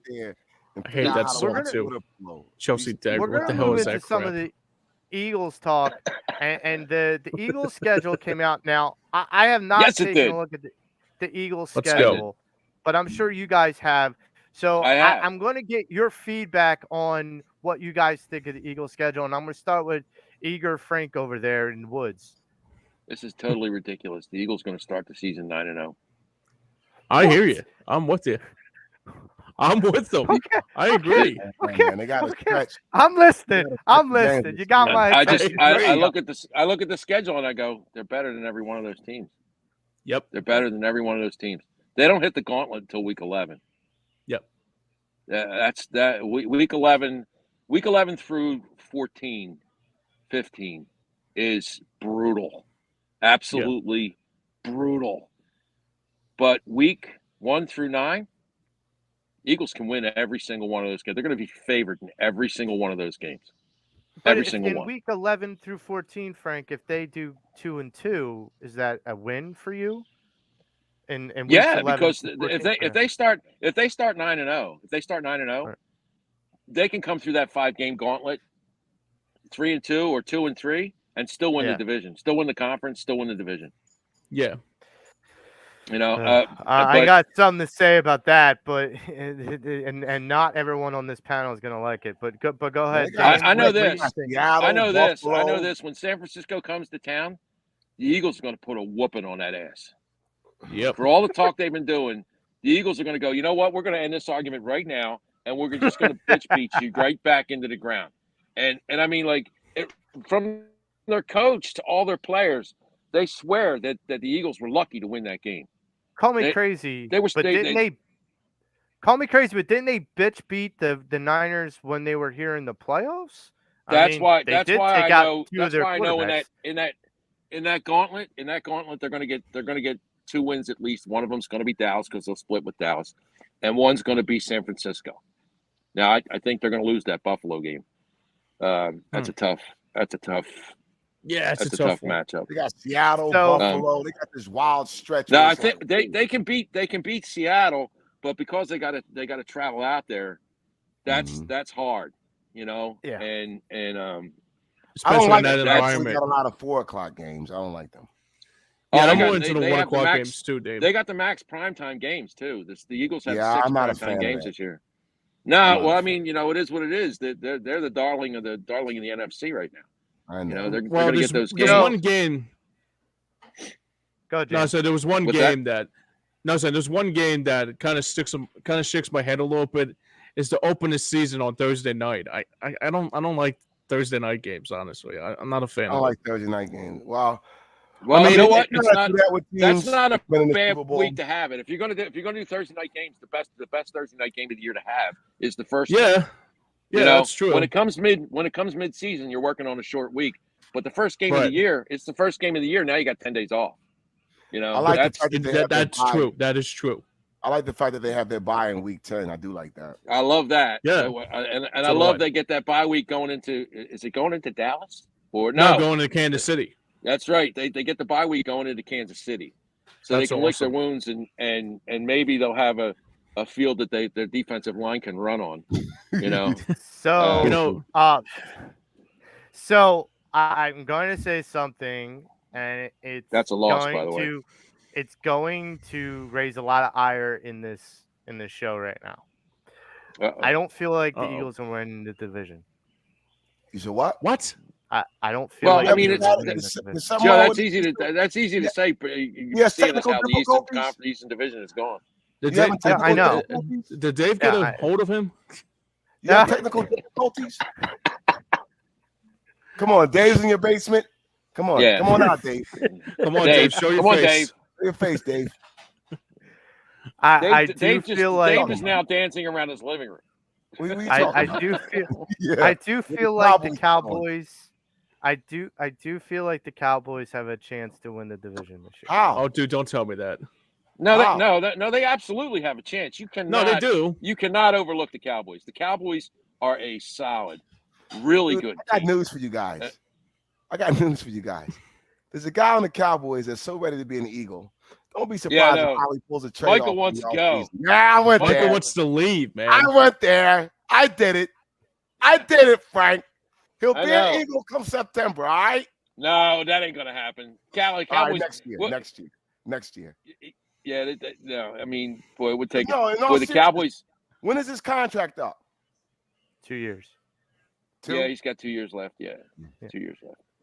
So and he still has the 5th year option too. So I'm gonna pull a little bit, Joe. I'm gonna pull a little bit of a Joe Montana here. Hey, look, there's Georgia Bulldogs around everywhere. Yeah, 2 years, Joe will be the 5th year. Yeah. No. So I'm gonna pull a little bit of a Joe Montana in the Super Bowl. Hey, look, there's Georgia Bulldogs everywhere. Okay, guys, let's get ready to go.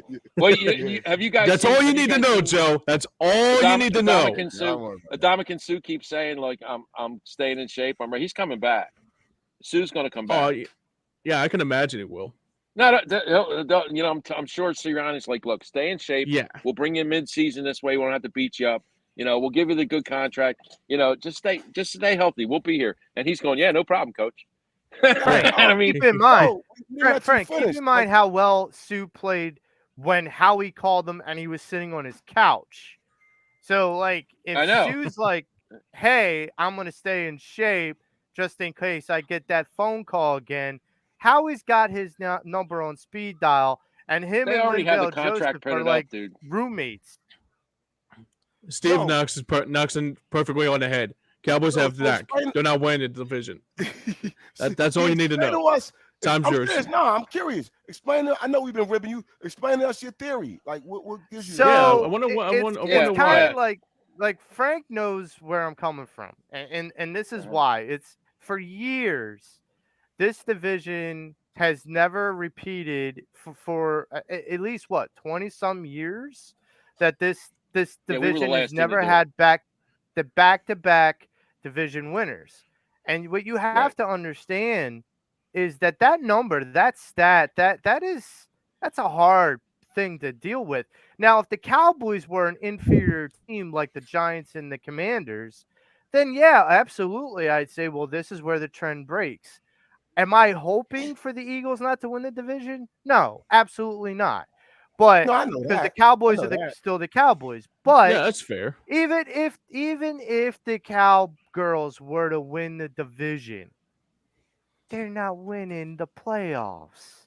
Let's all come down to earth here. They still have Dak Prescott, who could still not be a Super Bowl champion because we have the Dallas Cowboy killer on the Pattison Ave Phanatics, and it just isn't going to happen. All you Cowboy fans are still going to have to put on your VHS tapes of the best of 1995 and be able to watch the glory days because that's the closest you're going to get to it. Well, I think Dallas has to play the glory days. Yeah. Dallas has to play the same schedule that we do. I mean, they have to run the same gauntlet that we do. Come playoff time. Dallas will not beat Buffalo. Dallas will not beat Kansas City. Dallas could beat Seattle because they don't have to go as far. Well, no. Well, Dallas. Well, I think Seattle goes to Dallas. Oh, okay. All right. Do we play Miami? Yeah, we do. Yeah, we play Miami at home. At home. Dallas might lose to Miami. Yeah, if Dallas has to go to Miami, they're going to lose that game. Lose that game. So I'm scared of Miami only because of that offense. They lost a couple players though. Here's the thing about that. Our offense is just as good. I love our running back squad now. I love the running back. Oh, I love it. You kidding? I love it. Yeah. I think the Eagles offense is going to they're going to put as many points on the board as they want. It's whether they fix the defense enough. Mayberry says he likes our off defensive coordinator Desai. Yeah. He said I like some of the stuff that he's doing. Desai. I really do like it. Yeah, I like what he's doing too. Mayberry said he likes some of the stuff that he's doing. The only thing that worries me about Desai is that Desai comes from the same piece of plywood that Gannon came from. That it's the same Fangio. I mean, he's going to play his sticks. He's going to play. Yeah, sticks. But you know what? And I'm curious to see it, Frank. People say that, and that's true. But sometimes guys put their own spin on things. Here's a case in point. I hope so. They brought and I'm messing up with name, guys. The guy from New England. They brought him in. Patricia. Pat Patricia, thank you. And I think that this is my take. I think they set the guys down and said, what did you like? What didn't you like? What works? What doesn't work? What can we improve upon? Mm-hmm. And for Brad and for Mayberry, right? Yeah. Bradbury, excuse me. For Bradbury to say what he said is huge, because that gave me the indication that they're going to be doing something a little bit different than what they've done before. The other thing is Patricia's you want to listen to a guy like that. He's championship pedigree. So I know he and Slay had their issues, I guess, with Detroit. They probably ironed those out. Let's get on the field and win. So I'm curious, more so than anything, to see how he approaches that, because we know that didn't necessarily work. In terms of how the defense was aggressive, but it'd be interesting to see. I'm just. What a difference! This all comes down. This all comes down to how the defense plays. It's the offense. Yeah. I'm not worried about. I think the offense is going to be record-setting. It's interesting because it's what a difference a year makes. Because after the schedules were released, Vegas put out their revised odds of teams to get back to the Super Bowl, and I believe the Eagles were third best team to get back to the Super Bowl in the whole NFL. Of course, Kansas City and I think Cincinnati were up at the top. Here's the thing. I'm kind of in lockstep with Frank in the sense that I think the offense is going to be stout. I think this defense might have some struggles early on just to get acclimated to each other. But honestly, I think this defense is probably going to be better than last year's defense. They have the chance to be. They have the chance to be better. They really do. It really depends on the two Bulldogs in the middle, and it really depends on the Bulldog that's going to be playing linebacker. If those three guys produce like they did on Georgia, I don't see any problems at all. Yeah, I see Hassan Reddick getting 23 sacks if that happens. Damn. I mean, he'll just be unleashed. They're going to have to double team the middle on both sides. I mean, he's going to be free to do whatever he wants. Yeah, him and Nolan Smith are going to be like thunder and lightning, man. Yeah, I really do believe that. I have heard reports that all of the Bulldogs that are on the defense, Nolan Smith, Jordan Davis, all of them are working out together. They're all trying to get better together. And it astounds me because the early reports that I heard is that Jordan Davis has lost 15 pounds. Good. But possibly put on 5 pounds of muscle. Good. I'm like, okay. Good luck, everybody. No, I mean, that's all. Good night. Have a good one. You've heard a lot of people say in the offseason that Jordan Davis really didn't show up in the second half last year, and I think a lot of that had to do with his injury. And the fact that the closer they got to the playoffs, the more Sirianni wanted more experience in there as opposed to a rookie. And I think that playing time was dictated by the fact that he had Ndamukong Suh, and I mean, he had very experienced defensive linemen in the middle to get them over the hump at the end. And I don't think that's a reflection of the fact that Jordan Davis wasn't playing well. I think it was more a reflection of him wanting the experience in there. Gannon lost the Super Bowl for us. No two ways about it. Mm-hmm. I cannot wait to play the Cardinals. Yep. I can't wait to beat that piece of crap. He better have private security on the damn sidelines. He better have private security. If he plays that stakes defense against Jalen Hurts and those receivers, they're going to score 50 points on that team. I mean, they're going to light them up like a pinball machine. I'll be drunk as 10 sailors if that happens. Before we get out of here, I want to get your predictions on the record for your Eagles for the upcoming season. I know it might change, but let's get the preliminary predictions. Frank, what do you think the Eagles are going to do this season? 13-3 or 13-4. Yeah. All right. For Damon, 13-4. It might change. James, depending on it, I'll say 15-2 or 13-4. Like what you guys just said. Damn. Yeah. I can't see him winning 15 games. Not with that middle of that. That back end of the lineup. Can I say this before Joe gives his? I've said this even after we lost. I see this team as the Andy Reid teams as at least being in the Eastern NFC Championship game through the years. I see that about them. I think they're the class. I think they're the class in the NFC. I don't think anybody's going to beat them unless they get banged up. That's what I'm saying. I see them in a position to play at least that game consistently to see, and we'll go from there. And the last thing I would say before we sign off is that I saw some stuff that Jalen Hurts put on. I think there was like a couple of videos that they put out. Like I think the OTA started this week. And I got to be honest, he looks like he's laser focused. Dude. I mean, he is on a mission. I'm going to say this right now. I think he's going to be on a mission this year. They said in his new contract, they built a wing next to the video room. He lives on the premises, Joe. He doesn't even have to go to his apartment. He lives on the premises, Joe. How's his girlfriend feel about that? She's getting all the jewelry she wants, Frank. That's what she thinks about it. She's getting whatever present she wants. It ain't all about jewelry. Yeah, it helps. It helps. You gotta come home and take care of business once in a while. Yeah, every once in a while. He's got bye weeks, man. No, but his brother said, in all due respect, he's like a robot. He's like his brother. He's just all about football. I'll bet Patrick Mahomes thinks his brother was like a robot. Look at it this way. Look at it this way, though, Dame.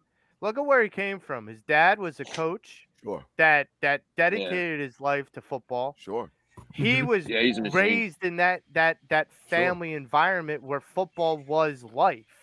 Sure. And so that is the difference. He's not here for the checks. He's here for the championships. I think to be a great quarterback. I think Jalen Hurts I agree, Joe. I think Jalen Hurts plays because he has a chip on his shoulder. And chip is that no. Well, I mean, if I was him, I would, because really nobody believed he could be anything. And I'm not just talking about Philadelphia. You know, I mean, around the country, they can't believe that Jalen Hurts is as good as he is. And that's why they're reluctant to make the Eagles the favorite. I think Howie's luckiest draft pick of our lives, and we all poo-pooed it when he did it, was taking not me. I think we're not me, but I got ridiculed for it. But here's the thing, only because of where he picked him. But now and you didn't have to reach for like Nolan Smith either. That's the most astounding thing either. It's amazing. Understand something, Frank. At the time, it was his draft this year was incredible. At the time when we drafted Jalen Hurts, it was a reach pick. Yeah. Now, I didn't mind the player. But I thought they could have got him in the third round if they wanted. That's what the criticism was. I'll say this again. Pick at the time. I'll say this, and I know we got to go, but Frank, I don't know if you was on the show and I said this. You got to give credit to Howie because it was deeper than what we knew about. It was about that locker room, and he didn't trust the guy who he had just signed a major contract to. Well, it was. Say what you want. Dude. Howie got that locker room. That locker room was in the weeds, man. They were in the weeds. And then so they go ahead. They draft Jalen, right, Frank? And then this is what made that guy even more angry, James. He saw what that dude was doing in practice. He saw how those players were gravitating towards him. And that frustrated Carson even more, and then affected his play. Lo and behold, they put him in the game. He never looked back, Jalen Hurts. He never looked back. Looked back. And what's Carson doing this year? What's Carson doing this year? He's trying to find a job. I think he's done. He's waiting tables at the local Applebee's. No, he's not waiting tables. He's a busboy. He got paid enough money to not wait tables. Okay, but he ain't playing football. Well, you got to put good use to that noodle arm of his. He's got to put good. He doesn't have it. No, he's got a good arm. He's got a great arm. The problem is he's got timing, like a 2 cent he doesn't head. want to let it go. He's got a 2 cent head. He's got $1 million arm, but a 2 cent head. You know. Yeah. You know, I think he's gonna go back to his own Christianity school and teach his like. He's going to go fishing. He's going to go hunting. You know, I mean, go hunting, fishing, spitting, whatever you want to call it. He'll get signed. He'll definitely get signed as a backup. He'll definitely get signed. My prediction for the Eagles this coming season is 11-6. I knew it. Okay. And I feel like there goes my cornflakes. All my cornflakes are wet now. Because here's my feeling is I would love for them to start out 9-0, but I feel like I said earlier, I feel like this defense, because there's so many new and young pieces, despite the fact that we have so many Bulldogs, I think it's still going to take some time for continuity. You got a new coordinator, you got a new assistant coordinator, Matt Patricia. You're getting new signals. So the defense may look a little sloppy. And yes, it will. I agree with that. I concur. With that. So I feel like I'm optimistic, like Frank, in the sense that I would love to do that, but I know that there's going to be maybe 1 or 2 losses in that first 8 or 9 games that we should not have lost, but we will lose because of mental mistakes or nuances that the defense didn't pick up on quick enough.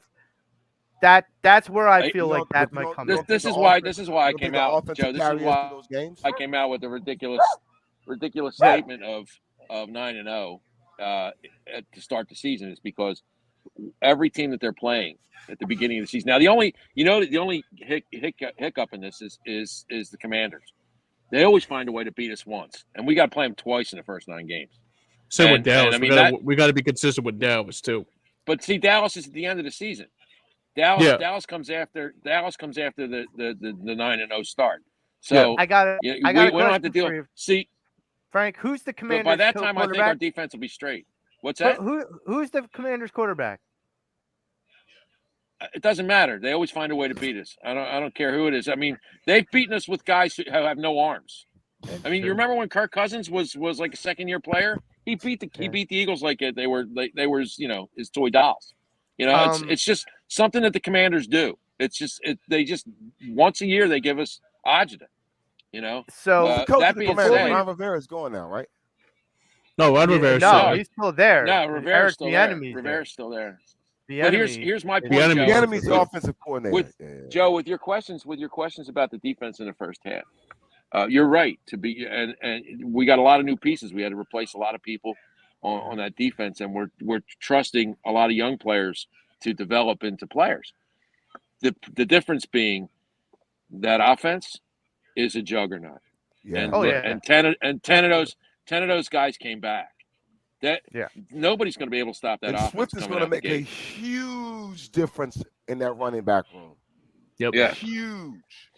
So before we wrap up backfield, today, so in the next couple of weeks, there are going to be some big changes and big announcements for Pattison Ave Phanatics and for myself, and to announce on the show. So stay tuned for that. Some big ones. What's that? Some big announcements. It's a big announcement. I didn't get the memo. So stay tuned for that. Some big things on the horizon.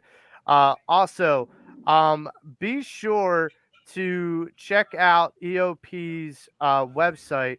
New articles, newsletters, different shorts and shows on our YouTube page. Be sure to check out sherrystickets.com, phillysportstrips.com, Cherry Injury Law, and Dolan's Bar and Grill up in the best Delco bar in Delco. Guys, and Philadelphia, I hope that we gave you a bit of a glass half full perspective on this show today. I hope it was a good therapy session. I hope that some of us got some of our grievances aired and some things off our chest. For Damon Salim, Frank Finnegan, Tom Kelly, James Scorza, I am Joe Marks. We are the Pattison Ave Phanatics. Go have a good weekend, Philly. Go Phils. Yep. Stay dry, everyone. We